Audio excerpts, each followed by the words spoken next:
Hey there. So I wanted to make a key, if you will, about today's activity, section 6.2, on how to use TinkerCAD. So I realize that probably needs to be a video and not just a document. So what I have here is I filled out the first part of the activity. I was using the function 6 cosine pi over 20 x. And so I got the following table of values, I plotted my points, and then you can kind of visualize how this will become a solid of revolution if we were to take each point and make that into a circle. But it's a little hard to visualize, and it's something that calc students, historically have always struggled with. So I thought this would be a great activity to do in sort of a hands-on fashion. But of course, we are virtual, so normally I would have students creating circles out of cardstock to see the solid of revolution. But we can't do that as easily, so we're going to play around with TinkerCAD. So to give you kind of a basic primer on TinkerCAD, the idea is that you've got all of these shapes on the right-hand side that you can create, and then you can just drag the shape you want into the workspace and manipulate it. So one thing that you probably want to start out by doing is editing the grid. And instead of millimeters, we'll do bricks. So those are just made up units. We can do 25 by 25. And then if you snap grid one brick, that's kind of a helpful thing that it'll try to, um, things won't be as free flowing. Although maybe you won't like that, so you could turn that off too if you wanted. Okay, so the deal with TinkerCAD is that you can articulate your shape in all three dimensions. So from this view, where we're sort of on the 3/4 view of the top and the front, um, you can see as I hover over, we get our X and our Y axis value of our shape. So you can like click and drag to make that shape bigger. Um, you could also just type in values. So for my shape, I'm going to need a circle with a radius of 6. So I'm going to need a 12 by 12 circle to make my first disc. Um, Now that is pretty fat, so I'd like to have this have a uniform height of just 1, so we'll do that. So that'll be my first disc. Um, what we're going to do is we're going to arrange these discs like they were sitting on a skewer. That's what we would have done in person. So I actually want to rotate. Now I want to rotate not on the XY plane, but I want to rotate on the Z plane, 90 degrees. So here's my shape. You can change your view by clicking here, which you might like. You can also, I'm holding down the control key and you can just click and drag. So you get a full view. Um, Now we can leave the circle directly through the work plane, which might actually be easiest to get our shape. So our middle is exactly there. Drag. But we will want to back it up. So something you kind of have to play around with TinkerCAD is where all of your boxes and your arrows are. So if I want to move this shape, I don't want to touch the little box that's white. I want to touch the little box that's black. And boop, nope, I'll just grab the whole shape, just click on the orange area, and then I can back it up. So I can back it up to the edge of the work plane. And I could say, okay, so there's my first slice. Now, is that totally centered? You can see we've got our boxes here to count. Our grid is 25 by 25. You can make it 20 by 20. Maybe is easier. I don't know. Um, but and then you can just sort of drag it over, get into the middle there. Do your best. Don't let the the good be the enemy, or the great be the enemy of the good. That's a saying. Okay. Um, Also, you could change the thickness if you find that you're not having enough space, or you could change the grid size. We're not going to be 3D printing these, so it doesn't need to be perfect. But you could 3D print them if you did kind of play with all the scale and everything. Once you have a shape that you like and you don't want to mess up, you can lock it, and then it can no longer be edited. So that's nice, because if every shape that you add on here is editable, whoo boy, things get real crazy. You can also click on your shape and Control C and Control V. Oops. Oh, just kidding. Maybe it has to be unlocked. Control C, Control V, and then you can clone it. So then I'll lock this one. And then here,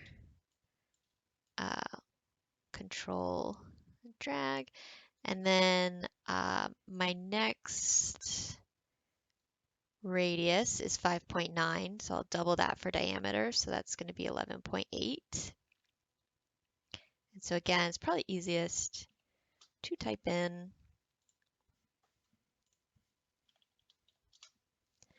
and so on and so forth.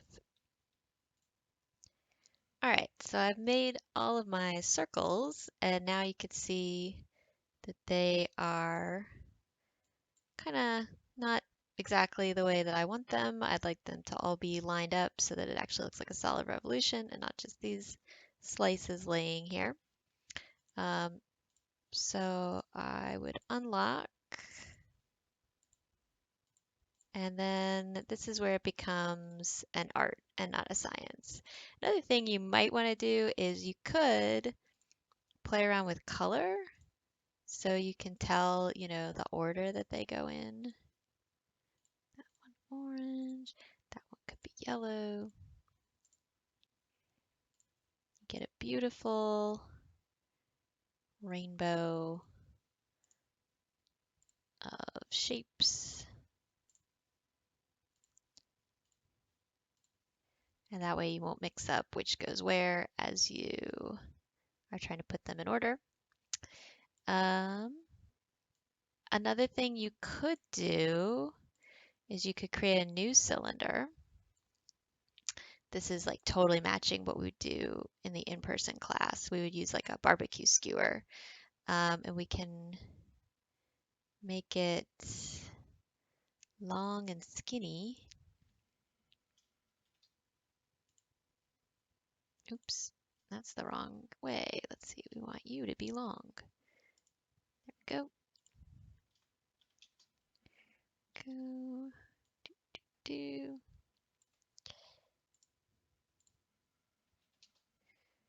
All right. Might even want it to be skinnier than that, actually. That. And longer than that. There we go. So now you've got almost this like a dowel rod. And we could put it in the middle.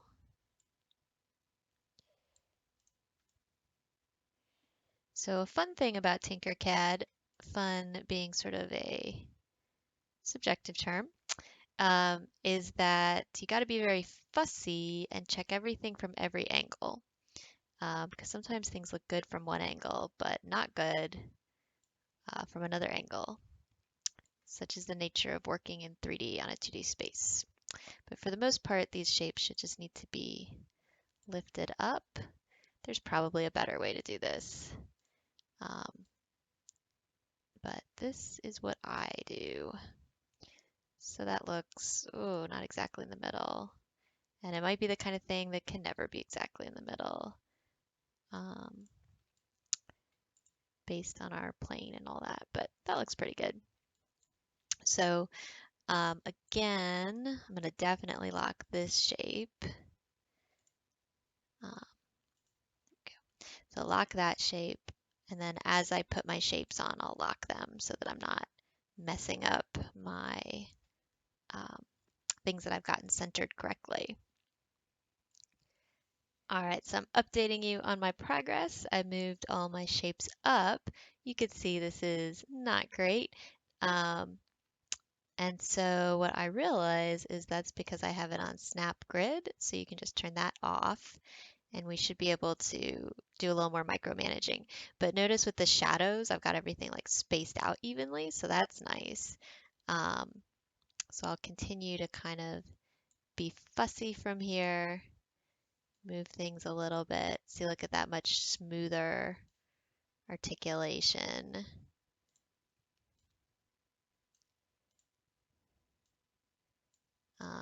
And I might have to also do some left-right movement.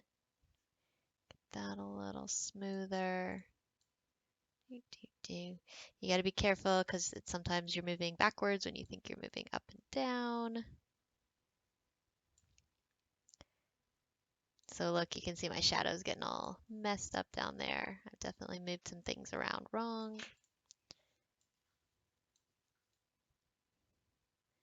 But again, we're gonna not let the okay or the perfect be the enemy of the okay.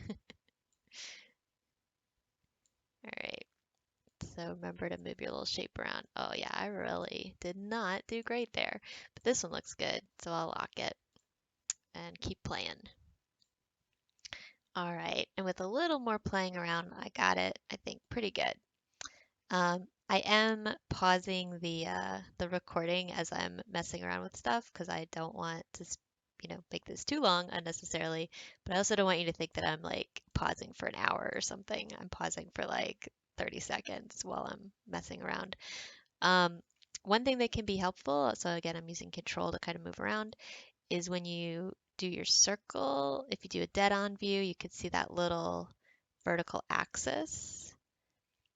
So you can kind of get those vertical axes lined up. Um, Oops. You can do Control Z to undo stuff. So if you mess something up, so you can kind of use your vertical axis, you could use your shadows, and you can use kind of the straight on view to tell how great your circles are. But anyway, that's pretty good. So you can see how having your circles of various radii that we, again, figured out those radii here, um, can bring to life our shape. So this is our solid of revolution. And then if you do the calculus, um, what you're doing essentially is you're making each of these shapes, um, well, you're filling in the gaps. So you're making them go to infinity. So instead of having whatever we've got 10 circles, you would go towards an infinite number of circles and there'd be no spaces between them. And so this would be no longer an approximation, but an exact um, calculation of the volume of the shape. Neat.